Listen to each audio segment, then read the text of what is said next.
Ini yang lebih tepat. Wanita dirindukan surga. Mau dirindukan surga, Ibu? Apalagi ibu-ibu ini yang depan saya yang sudah muka-muka sakaratil maut. Mau? 4 aja syaratnya, Bu. Catat. Ini oleh-oleh pulang pengajian. Ada ibu-ibu di Makassar pulang pengajian tidak ada oleh-olehnya. Saya tanya, gimana pengajiannya? Alhamdulillah, hebat. Bagaimana ceramahnya? Hebat memang itu Ustaz, jago dia ceramah. Apa dia bilang? Saya sudah lupa Ustaz. 1 jam kita ceramah, tidak ada dia ingat. Nah, itu pentingnya bawa buku, dicatat. Karena ibu-ibu ini yang sudah usia-usia senja, otaknya ini ibarat kaset sudah kusut. Cicilan belum lunas, suami mau kawin lagi, anak rewel, kan repot itu otaknya. Nah, maka kalau dicatat, ibu saya di rumah, biasa kalau ada saya tulis lebar-lebar besar baru saya tempel dekat panci. Kenapa? Karena panci paling sering dikunjungi. Atau cermin. Nah, itu ibu catatannya tempel di cermin nanti itu, Bu. Suruh anaknya ketik baik-baik, rapi, tempel di cermin. Supaya selalu diingat. Ini 4 aja syaratnya ibu dirindukan surga. Tidak ada hadis mengatakan laki-laki dirindukan surga. 1. Kata Nabi, aqimis shalah. Dirikan sholat. Bingung saya, kenapa ini dikhususkan perempuan? Dirikan sholat. Kalau mau dirindukan surga. Oh, usut punya usut. Ternyata perempuan memang paling sering lalai dalam sholat. Kapan Ustadz? 1. Selesai haid. Tuh kalau iman tidak baik, bisa haidnya 4 hari, dia tambah bonus 2 hari. Ya kan? Iya. Dia bilang suaminya, biasanya haid cuma 4 hari. Ini sudah hari ke-6 kau belum sholat. Belum bersih. Iya toh? Dia bilang suaminya, bohong, masih ada sedikit-sedikit. Dia lagi suaminya, serius lu? Apa serius? Saya kasih lihat kau. Iya toh? Nipu diri sendiri. Malah dia nanya sama saya, Ustadz, katanya kalau selesai haid subuh baru mulai sholat. Subuh kesiangan. Dia bilang, ya sudah, besok lagi saya sholat. Tidak boleh. Duhur bersih, duhur sholat.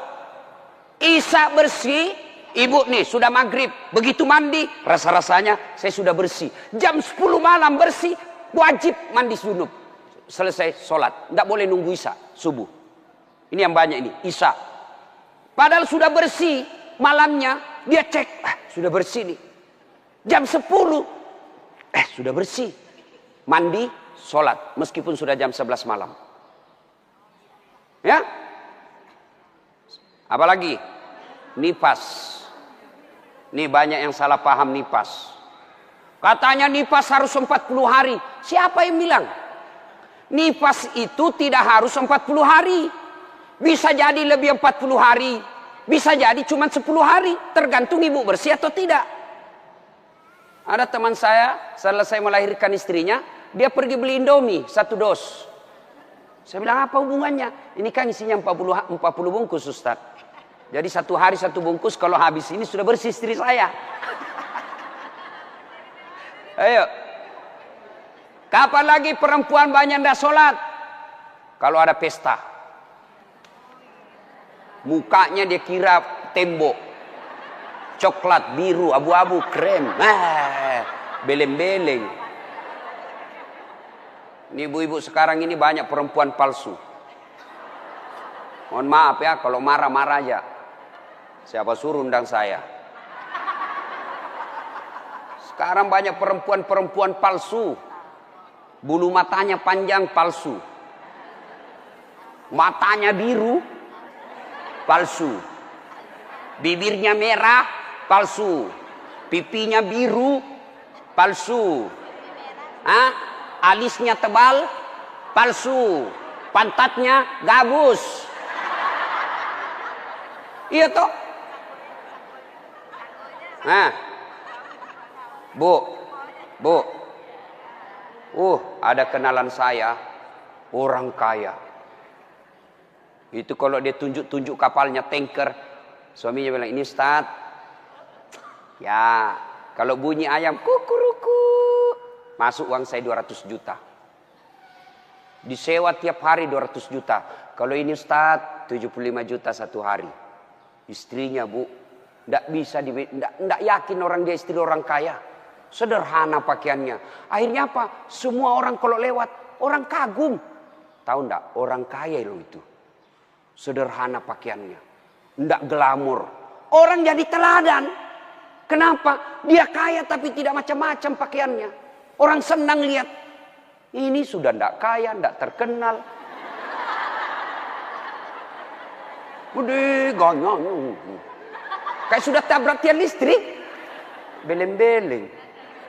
Tahu beleng-beleng? Dongo. Tahu dongo? Beleng-beleng. Tahu beleng-beleng? Dongo. Tahu dongo? Beleng-beleng. Beleng-beleng itu Rocky Gerung bilang dungu. Dungu. Atau oon. Tahu oon? Es krim ditiup. Itu beleng-beleng itu. Cuk. Banyak perempuan tidak sholat gara-gara make up. Hah? Make up. Nah. Make up. Shadow. Eyeshadow. Oh, malah ada model baru saya lihat Ibu. Dikasih lebih lagi putih-putih di sininya. Apa bedanya sama belek? Ayo. Sekarang ini kita dibodoh-bodohi sama artis. Memangnya artis idola kalian? Yuk, ada lagi yang lebih beleng-beleng. Dikasih lebih lagi alisnya sini nih. Ada lebihnya sedikit naik, gini modelnya. Saya bilang, kenapa lagi dikasih lebih? Dia bilang, seperti artis Korea. Bleh! Artis Korea baru sudah pensiun. Bleh! Apa ini dibodoh-bodohi sama make up?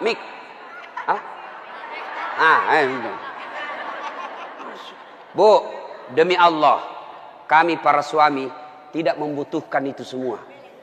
Yang kami butuhkan kecantikan hati. Ini cantik-cantik, memang cantik, tapi bukan untuk nyenangin suami. Tapi giliran mau tidur, ndak sikat gigi, daster 3 hari ndak dicuci, kelihatan bulu ketek, muka dikasih bedak kencur, dikasih bawang matanya, ngorok. Bagaimana suamimu ndak menderita? Giliran mau pergi pengantin, Masya Allah, cantik betul. Ibu untuk apa cantik-cantik ini? Biar ibu mondar-mandir macam-macam, tetanggamu tahu ini tetangga saya. Andai kau robat cak menjadi selebriti, mukamu ndak dikenal orang kaya artis Korea, oke lah. Tapi biar diapain orang tahu juga, ini tetangga saya ini. Udahlah, apalagi ibu yang rajin majelis taklim. Tiap minggu, tiap pekan hidup pengajian. Tapi tidak ada perubahan itu. Rugi. Habis waktu. Tidak ada guna. Mending tinggal di rumah tidur. Majelis taklim. Sudah 4 tahun majelis taklim. Tiap pekan dengar pengajian. Tapi make upnya malas dia sholat. Yang disenangi Allah cantik hatinya. Kalau hati cantik meskipun muka tidak halus, orang senang. Ya, gara-gara mikam tidak sholat. Jadi bagaimana solusinya Ustadz? Kalau pengantin, mau pengantin, gimana solusinya?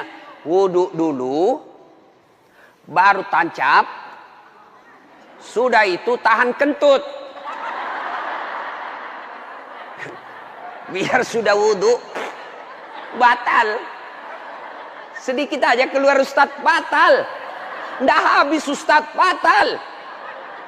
Bagaimana? Nah, apalagi yang membuat orang ibu-ibu nih banyak ndak sholat. Selesai haid, nifas, make up. Yang keempat, apa? Jilbab.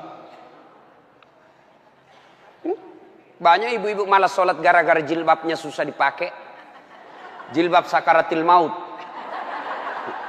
Saya ibu sudah keliling-keliling ceramah. Mana-mana saya ceramah. Saya ke Filipina Selatan, jilbabnya orang Melayu sana. Segitiga saja, 1 peniti, selesai. Malaysia juga begitu. Saudi malah 1 lubang masuk, selesai. Tapi coba lihat jilbabnya ibu Indonesia. Ngeri, Bu. Ada kayak ada talinya 2 meter, diikat-ikat. Disimpan di lehernya. Itu diikat lehernya. Lalu dikasih kembang. Sudah tidak bisa goyang itu lehernya. Nah, iya toh? 3 lapis. Ini penutup kepalanya 3 lapis. Ada kuningnya, abu-abu, coklat. Dikasih mereng lagi sedikit. Coba. Lalu ada kayak pohon di belakang. Biasa kalau ada pengantin. Gimana caranya dia pakai ini ya? Nah, sudah diikat lehernya. Pakai pula rok yang sempit. Rok sempit. Jalanlah dia. Dia bilang suaminya, buru-buru Bu. Katanya, tunggu sebentar Pak. Beleng-beleng. Beleng-beleng. Coba kalau lebar, kan enak lari dikejar anjing.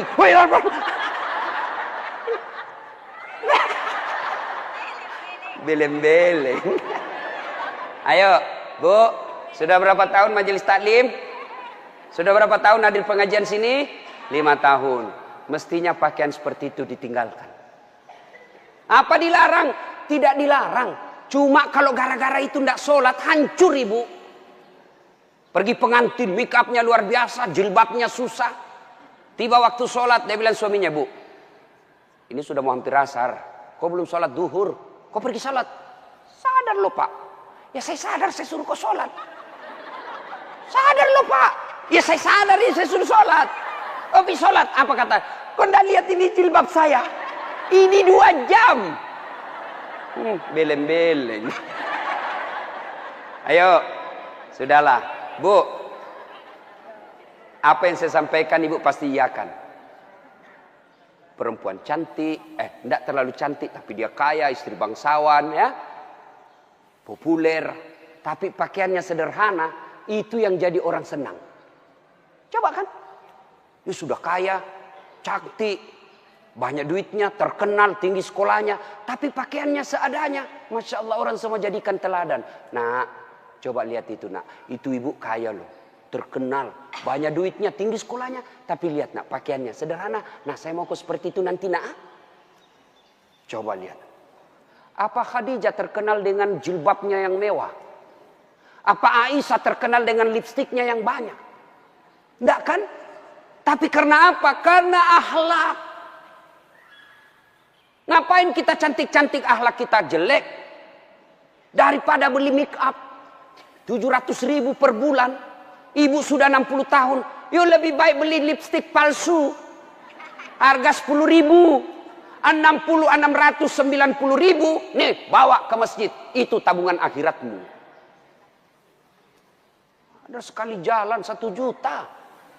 Nempel. Daripada itu 1 juta. Ada lebih gila. Apa itu? Saya pernah lewat di Makassar. Salon. Gambar jari-jari. Begini. Saya tanya sopirku, apa itu? Ini salon Ustaz. Salon apa? Ibu-ibu gunting-gunting kuku. Apa namanya Bu? Dia tahu semua ini. Apaan? 25.000 satu jari. Berarti 10 jari. 250.000. Apa lebih tidak enak itu 250.000 kau tabung untuk akhiratmu dikubur. 250.000 hanya untuk potong kuku. Lipstick 20.000. Eyeshadow 70.000. Ini alis 70.000. Sudah berapa habis duit kita? Ya? Dengar ini yang suka cukur-cukur alis. Laknat Allah kata Nabi bagi mereka yang mencabut dan mencukur alisnya. Tuh, tidak usah baku lihat ibu. Boleh gambar alis, boleh, tapi jangan pakai tato. Ini tato alisnya. Tak haram itu bu. Mau gambar alis silahkan. Pakai pensil celak. Tidak ada pensil celak Ustaz. Cari krayonnya anak.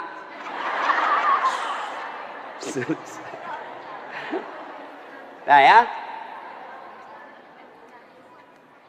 Kalau ada pengantin, Ibu-ibu silakan make up, tapi jangan berlebih. Jangan gara make up dan jilbab ibu tidak sholat padahal sudah 5 tahun majelis taklim. Auzubillah min zalik. Tidak ada gunanya itu. Maka tunaikan sholat dengan sebaik-baiknya, ibu akan dirindukan oleh surga. Saya sudah sholat Ustaz, kenapa hidup saya masih susah? Berarti sholatnya belum sempurna. Ada yang di sini sakit ibu, asam urat, gula, kecil buat Allah sembuhkan itu. Kecil. Apa susahnya Allah sembuhkan penyakit itu? Kecil. Cuma kadangkala ketika kita sakit kita lupa Allah. Kita lebih senang ke dokter. Emang dokter yang sembuhkan penyakit? Ya. Mohon maaf kalau ada dokter di sini. Sampai detik ini saya belum pernah ketemu dokter yang hebat. Kenapa? Begitu saya ke dokter, saya juga yang kasih tahu penyakitku. Iya toh? Assalamualaikum dok. Waalaikumsalam Ustaz. Masih sini Ustaz. Kenapa Ustaz?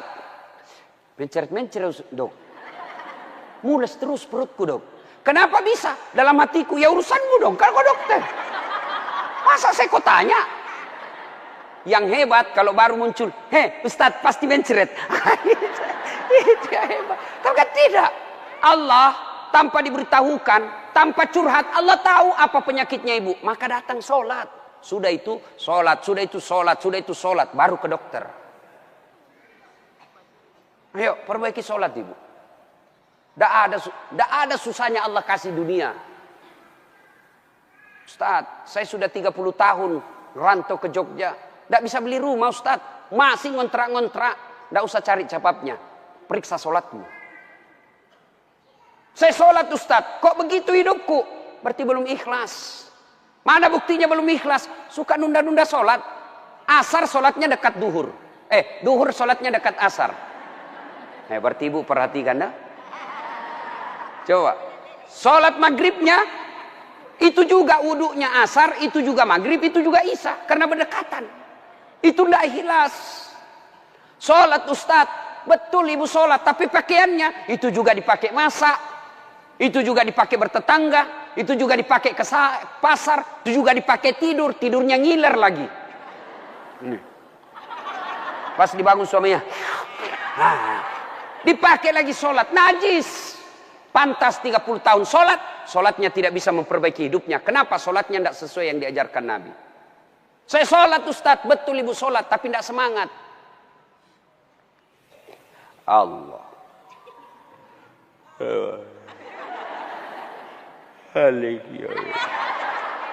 Iya kena.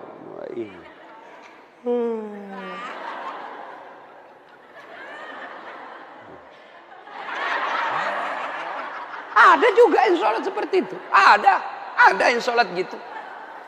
Allahu Akbar. Sholat kayak ditiup angin.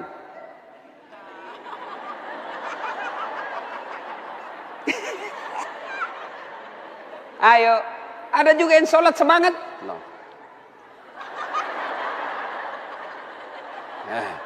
Yang ketawa karena ibu membayangkan diri sendiri. Ada juga yang sholat cari duit. Allahu Akbar. Iya kena butuh.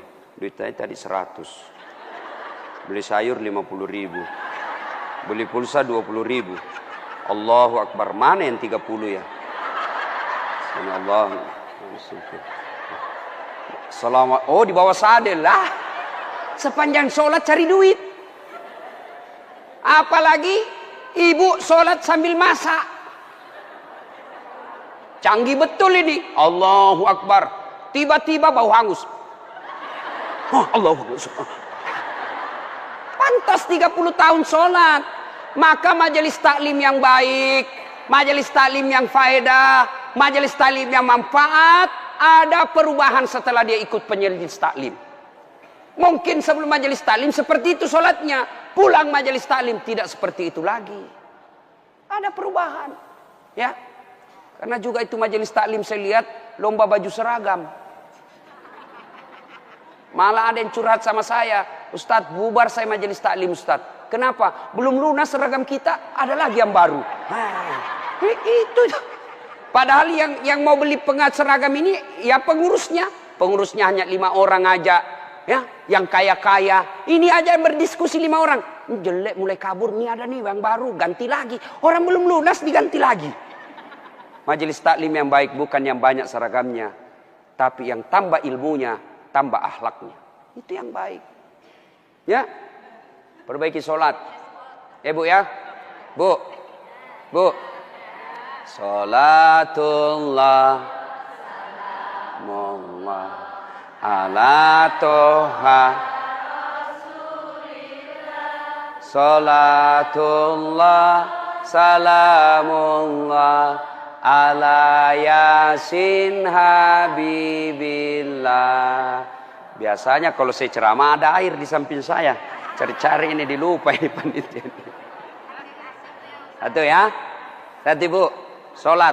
Maka ibu. Halo ibu. Ibu ndak usah cemas kalau anaknya ndak tahu bahasa Inggris. Ibu ndak usah cemas kalau anaknya ndak tahu bahasa Korea. Ibu ndak usah cemas kalau anaknya ndak punya kerja, pengangguran. Ndak usah cemas. Yang ibu cemaskan kalau anaknya sudah mau dilamar masih tidak sholat. Itu yang ibu perlu cemaskan.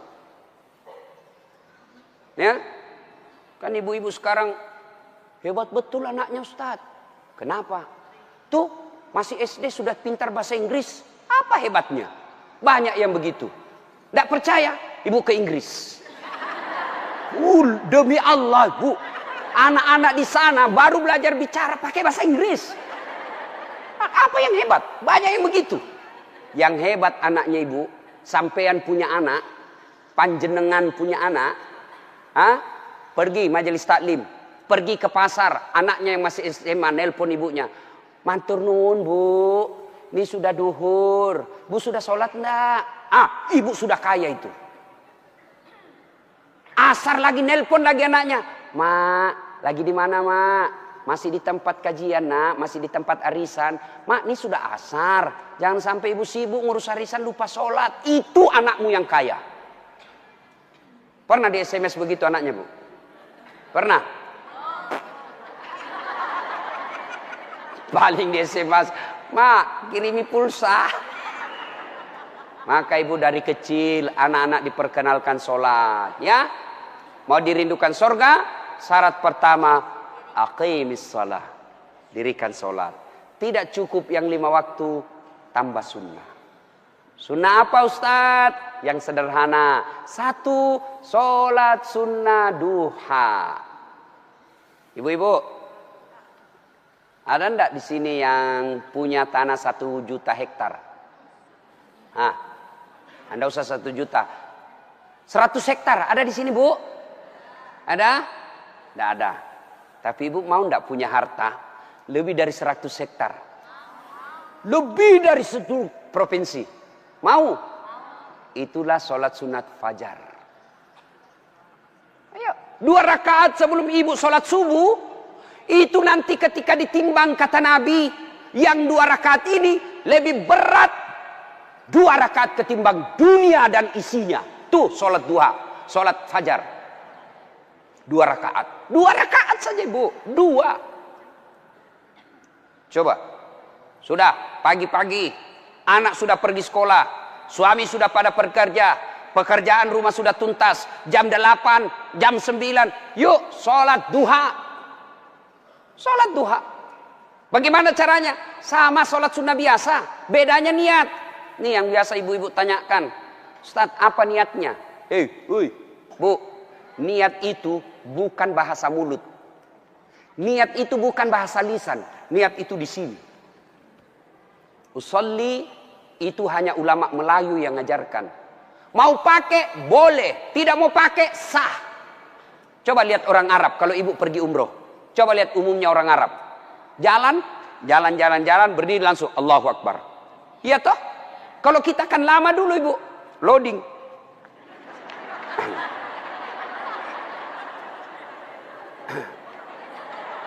Allah. Duduk. Saya tanya, kenapa tidak jadi sholat ibu? Saya lupa sholinya. Boleh tidak ucapkan. Mau ucapkan silahkan. Usalli sunnatal duha raka'ataini lillahi ta'ala. Saya niat sholat sunnah duha 2 rakaat. Sunnah hukumnya bagi saya lillahi ta'ala. Allahu Akbar. Tuh. Nggak hafal juga itu Ustaz. Ambil jalan pintas. Berdiri tegak. Menghadap ke kiblat. Baru ibu bilang begini. Tuhan, sholat sunnah duha ya. Allahu Akbar. Boleh. Benar, boleh bu. 2 rakaat berikutnya ulang lagi. Tuhan, masih seperti yang tadi. Allahu Akbar. Boleh, benar. Daripada ibu nunggu bahasa Arabnya, ndak hafal, ibu ndak sholat. Itu sholat duha ibu. Hei, bu. Suami pergi cari nafkah. Anak sudah pergi sekolah. Ibu sholat duha. 2 rakaat salam, 2 rakaat salam, 2 rakaat salam, 2 rakaat salam. Boleh 2 rakaat. Bagus 4 rakaat. Lebih utama lagi 6 rakaat. Lebih mulia lagi 8 rakaat. Boleh 2? Boleh. Kalau ibu sibuk 2 aja boleh. Bacaannya sama sholat sunnah yang lain. Nggak hafal banyak ayat-ayat Ustaz. Ya sudah yang ibu hafal aja. Kul-kul ya sudah kul-kul aja. Rakaat pertama kul huwallah. Rakaat kedua kul huwallah lagi. Nggak apa-apa. Bahkan boleh begini bu. Allahu waladhdallin amin. Bismillahirrahmanirrahim. Alif lam mim. Allahu Akbar. Boleh. Rakaat kedua. Allah amin. Bismillahirrahmanirrahim. Yasin. Allahu Akbar. Boleh. Benar boleh. Jelas. Selesai sholat duha, ibu duduk menghadap kepada Allah, mengadu kepada Allah. Ya Allah yang maha kaya, tiadalah datang rezeki tanpa pertolongan dan bantuan. Engkau yang mengatur rezeki suami saya. Suami saya datang pergi menjemput rezeki ya Allah. Jika rezeki suami saya masih di atas langit, turunkan ya Allah. Jika masih dalam tanah, munculkan ya Allah. Jika masih jauh, dekatkan. Jika masih sedikit, cukupkan. Dan yang lebih penting ya Allah, berkahkan. Doa tidak harus bahasa Arab. Banyak orang selesai sholat, baca doa. Tapi dia tidak tahu apa intinya doa. Doa itu tidak harus bahasa Arab. Nih, rezeki saya. Belum sholat duha ini sudah keluar. Langsung 2, ada pula rotinya. Masya Allah ya. Coba ibu. Doa, dengar bu. Doa tidak harus bahasa Arab. Doa itu kalau bahasa Bugisnya mapaletu. Bahasa gaulnya curhat. Silakan ibu curhat. Bahasa hati. Bukan bahasa Arab. Ibu bahasa Arab belum lagi salah ucap. Tidak ngerti apa yang ibu baca. Malaikat bingung. Apa maksudnya ini ibu ini? Apa maksudnya ini ibu? Mau minta rezeki ternyata doanya apa? Minta anak. Bingung kan malaikat. Jadi boleh bu. Ya Allah. Bukakan pintu rezekiku ya Allah. Mudahkan suamiku memperoleh rezekinya ya Allah. Sudah itu SMS suami. Bang, jangan menghalalkan segala cara. Baru aja aku doakan abangku selamat dalam mencari nafkah. Salam sayang selalu dari istrimu di rumah. Senang itu. Saya ibu, itu istri saya. Kalau dia SMS begitu, saya kasih lihat semua temanku. Istriku ini SMS-nya. Coba SMS begitu suaminya bu. Jangan galau bang, jangan putus asa bang. Rezeki Allah yang tentukan. Selama abang berusaha, rezeki itu ada. Pun kalau terbatas, percayalah saya tetap setia mendampingimu. Pernah SMS begitu suaminya? Paling SMS-nya bang, jangan lupa singgah beli gas ya. Yuk, sholat duha. Saya banyak dosa Ustaz. Saya perempuan hijrah. Dulu banyak betul maksiat saya lakukan Ustaz. Masa muda saya suka gaul. Masa muda saya selalu ke tempat hiburan malam. Masa muda saya selalu maksiat. Allah jelaskan. Wala tai'asu mir rauhillah. Bu, jangan putus asa. Ibu jangan putus asa. Besar dosamu tapi ampunanku jauh lebih besar. Gimana caranya? Yuk sambut dengan sholat sunnah taubat. Gimana sholat sunat taubat Ustaz? Sama sholat tahajud, sama sholat duha. Cuma beda waktu, beda niat. Kalau duha pagi hari, salat taubat boleh pagi, boleh, tapi waktu paling bagus yang dilaksanakan Nabi selesai salat maghrib nunggu isya. Jadi ibu tidak ada kegiatan nih, sudah maghrib, datang ke masjid, nunggu isya, tidak usah pulang, nunggunya salat taubat 6 rakaat.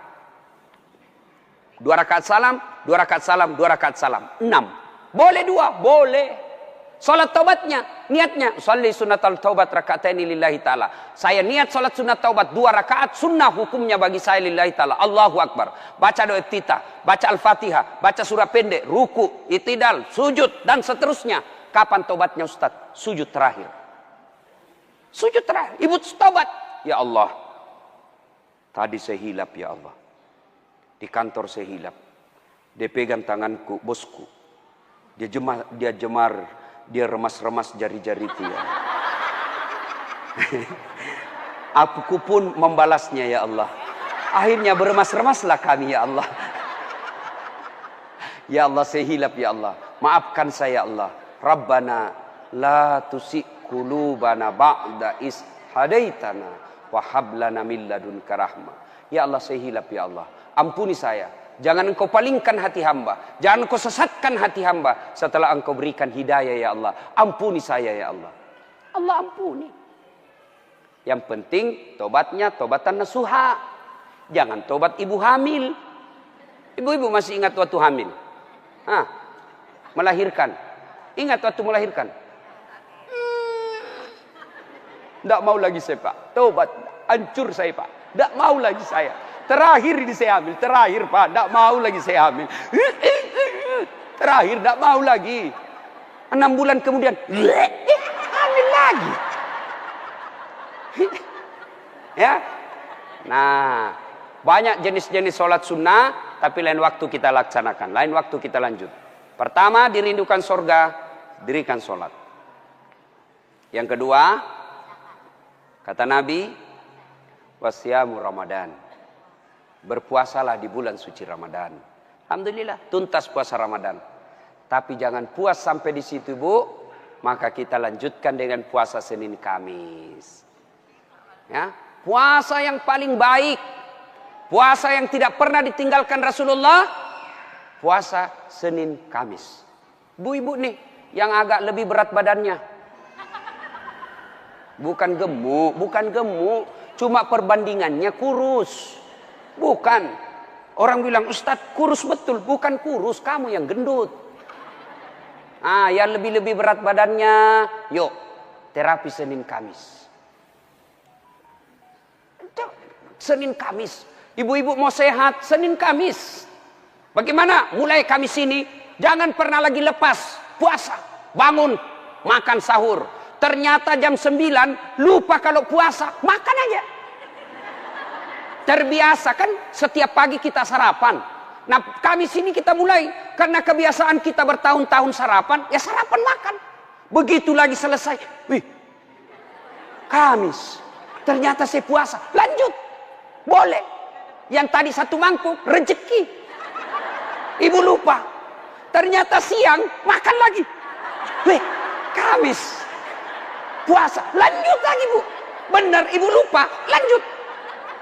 Boleh. Ternyata asar. Ada lagi kasih es cendol. Saya puasa. Sudah, rezeki ibu itu. Yang penting betul lupa. Saya sering begitu ibu. Lanjut, karena saya lupa. Orang lupa tidak kena hukum. Tiba-tiba saya diajak makan coto. Ustaz, coto. Namanya kita senang ditraktir. Begitu habis. Saya puasa rupanya. Tidak apa-apa, lanjut. Boleh. Yang tidak boleh, ibu misalnya kan, misal, Bismillahirrahmanirrahim. Misal sudah di dalam nih, sudah ada di dalam, baru sadar, saya puasa. Jangan bilang terlanjur, batal itu. Maka kalau dia sudah di dalam mulut, langsung ingat saya puasa, muntahkan, cuci, sah. Biar ibu 3 kali makan dalam sehari. Yang penting betul-betul lupa. Begitu kan. Ma makan puasa. Oh iya nak. Sah. Coba ibu besok. Mulai hari Kamis ini. Ternyata jam 10. Jam 11 lolos, jam 12 masih bisa, jam 1 nggak tahan. Datang tetangga bawa kue, nyaman lagi. Wah, sudahlah, ya sudah buka. Dari jam subuh sampai jam 1 ibu sudah dapat pahala. Cuma sayang kalau sudah jam 2 rusak, bu, ibu betul-betul imannya lemah. Masa sudah setengah jalan masih mau buka. Tapi pun kalau buka karena sakit silahkan buka, sudah dapat pahalanya itu. Coba mulai Kamis ini. Itulah yang disebut majelis taklim yang sukses. Ada perubahan tiap pekannya, ada perbaikan tiap bulannya. Tahun lalu belum biasa Senin Kamis. Tahun ini terbiasa Senin Kamis, majelis taklim yang manfaat. Ya, Senin Kamis. Yang ketiga, karena waktu yang sangat terbatas, ini dirindukan oleh surga. Apa itu? Menaati perintah suami. Ini yang berat ini. Taat sama suami ini berat. Bu, berat. Bu, dengar ibu. Ada pada zaman Nabi. Bertetangga nih. Tiba-tiba ibu yang tetangganya ini wafat ibunya. Maka tetangganya datang. Misal nih, dia bertetangga. Meninggal ini tetangganya, dia datang panggil anaknya, anak tetangga. Bu Haji, emak sampean wafat. Datanglah membesuknya. Mulai dari sakit. Mohon maaf Bu, saya tidak bisa besuk ibu saya. Saya tahu sakit, tapi suamiku keluar. Saya dipesan tidak boleh pulang, tinggalkan rumah sebelum pulang. Pulang yang utusan. Sakaratil maut sudah ibunya, datang lagi. Bu, ibu sampean sudah sakaratil maut. Datanglah kau besuk. Mau sekali, tapi mohon maaf suami saya belum pulang. Pulang lagi utusan. Wafat ibunya. Bu, yang terakhir kalinya, bumu sudah wafat, maka mau dimakamkan. Kau datanglah sekali aja sebelum dimakamkan. Apa kata ibu? Mohon maaf suami saya belum pulang. Saya dilarang keluar sebelum pulang. Saya doakan ibu saya dimakamkan. Tidak datang ini anaknya. Marah ini utusan. Dia datang kepada Nabi melapor. Ya Rasulullah, keterlaluan betul itu tetangga saya. Mulai dari sakit, sakaratil maut, sampai wafat, dimakamkan. Tidak datang besuk ibunya. Saya 3 kali datang memanggilnya, ya Rasul. Nabi kata, wih, nak durhaka betul itu. Kok bisa begitu? Kenapa bisa? Ya Rasulullah, suaminya pergi. Jihad, perang. Dipesan sama suaminya. Jangan pernah tinggalkan rumah sebelum saya pulang. Mendengar ini, apakah Nabi marah? Subhanallah, dengar ibu. Subhanallah. Nabi lalu bersabda, Alhamdulillah, diampuni dosa ibu yang wafat karena punya anak, istri yang taat sama suaminya. Masya Allah. Kira-kira masih ada istri zaman sekarang begini? Masih ada? Baru 10 menit pergi suaminya, dia telepon temannya. Datang aja, suami saya sudah keluar. Bu, taat sama suami. Itu pintar redanya ibu masuk surga. Ibu mau tanda fungsi utama suami? Bu, halo ibu. Fungsi utama seorang suami. Ibu mau tahu? Mau tahu ibu? Jalan pintasnya ibu masuk surga. Passwordnya masuk surga. Kenapa? Ridha suami itu ridhanya Allah. Kalau ibu sudah ridhanya, suami sudah ridha sama ibu, Allah tersenyum kepada ibu. Sebaliknya kalau suami tidak senang sama ibu, tidak pernah baik hatinya suami sama ibu, percayalah, susah ibu masuk surga.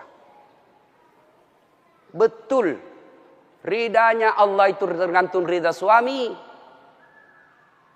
Kenapa bisa Ustadz? Karena kami ini suami yang nanggung ibu dunia akhirat. Ibu kira enak jadi suami? Dipikir bagaimana supaya kita bisa beli mobil, ibu bisa enggak kena matahari jalan. Kami pikir suami bagaimana supaya ibu bisa pakai baju baru tiap bulan supaya saudaramu enggak menghina kamu. Dipikir bagaimana supaya suami istri saya pakai emas, berlian supaya tetangganya enggak menghina dia. Itu dipikir semua oleh suaminya.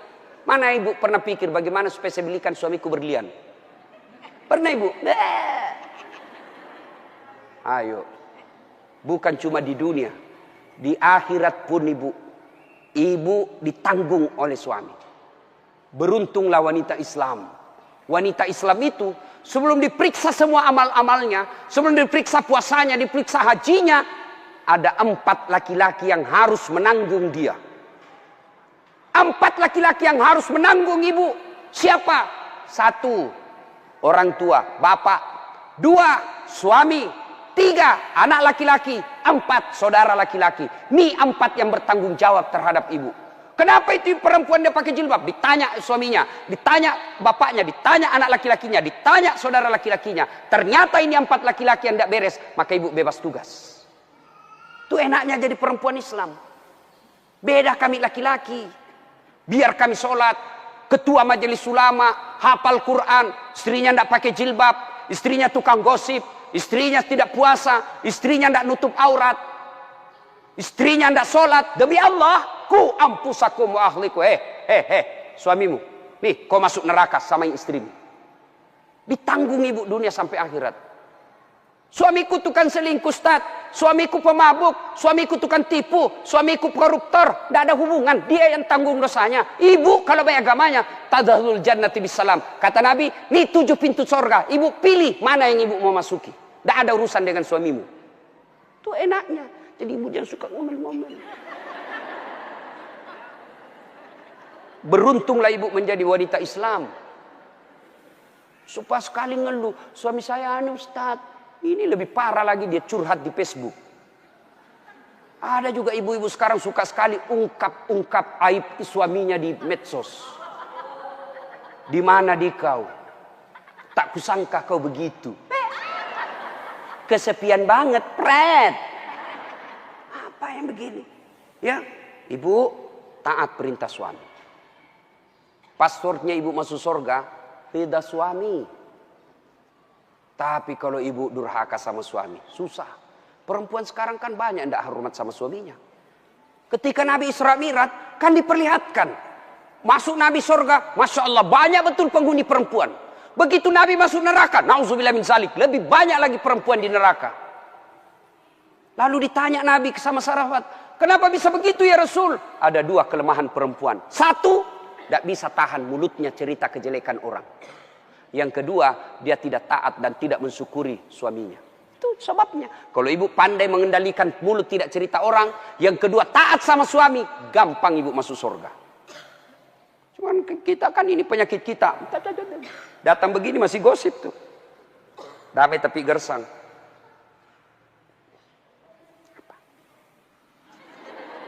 Apa? Apa sih? Enggak tahu bertanya dong. Saya pun digosip. Begitu saya lewat, itu juga bajunya waktu di TV One. Ada urusan. Nenek-nenek palsu. Aku tahu. Hitam itu di gelangnya. Palsu. Palsu lipstiknya. Kenapa kau tahu? Tuh melengket di giginya. Semua dia habis dosanya. Ibu, 1, sholat. 2, puasa. 3, taati suami. 4, jaga harga diri. Jaga harga diri. Bagaimana menjaga harga diri seorang perempuan? Bermula dari pakaian. Ibu-ibu jangan lagi pakai jilbab-jilbab apa itu. Untung sekarang kan ada istilah jilbab syar'i. Dulu kan ada ibu-ibu pakai jilbab tapi ketat. Celananya ketat, bajunya ketat. Akhirnya apa? Jalan seperti orang di kampungku bilang buras. Tahu buras ibu? Hah? Lontong. Lontong. Coba lontong kalau dibuka kan masih ada kentara itu anunya, bekas-bekas ikatannya. Bu, wanita soleha, istri yang baik, pakaiannya tidak seperti itu. Salah satu menjaga harga diri, tidak pernah keluar tanpa izin suaminya. Kan biasa ibu-ibu keberatan. Kok suami lagi? Tapi ingat ibu, ridanya anak ada sama ibu. Allah itu maha adil. Bu mau masuk surga, bakti sama suami. Suami mau masuk surga, bakti sama ibu. Itu putar aja. Jangan lagi ada yang cemburu. Ustaz, saya serumah mertua saya. Kenapa ya suami saya perhatian betul sama mamanya? Sudah punya anak yang lain. Kok suami saya terus dibebani, beli ini, minta sama suami. Saya bilang, bu sadar dong bu. Bersyukur suamimu begitu. Mudah-mudahan nanti anakmu pun sudah menikah dengan wanita lain. Dia masih memperlakukan kau seperti ibunya sekarang. Jangan malah sentimen. Suami saya begini, suami saya begini. Ibu berapa tahun sama suami? Baru 25 tahun. Itu ibunya dari perutnya. Saya heran kalau ada perempuan cemburu sama mertuanya. Tidak sadar. Gimana nanti kalau ibu punya mantu yang juga kurang ajar? Mau? Maka saya bilang sama istri saya, boleh kau maki-maki saya, boleh kau hina saya, boleh kau lempar kepalaku, yang penting tidak kena. Satu yang tidak boleh, jangan kau lukai perasaan ibu saya. Begitu ibu saya luka perasaannya, kau pembuat sial, keluar kau dari rumah. Tidak ada toleransi.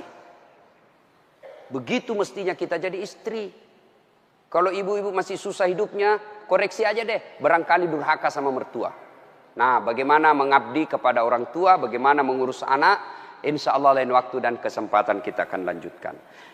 Akhirnya kita simpulkan, wanita yang ingin dirindukan surga, 1, pelihara sholat. 2, 3, taat pada perintah suami selama perintah itu tidak melanggar agama. Yang 4, jaga harga diri. Insya Allah kalau ini kita lakukan, maka Nabi jelaskan, silakan masuk surga, tadkhulul jannati bisalam. Silakan masuk surga dari pintu mana yang ibu mau suka. Subhanallah. Inilah tausiah kita, mudah-mudahan ada manfaat.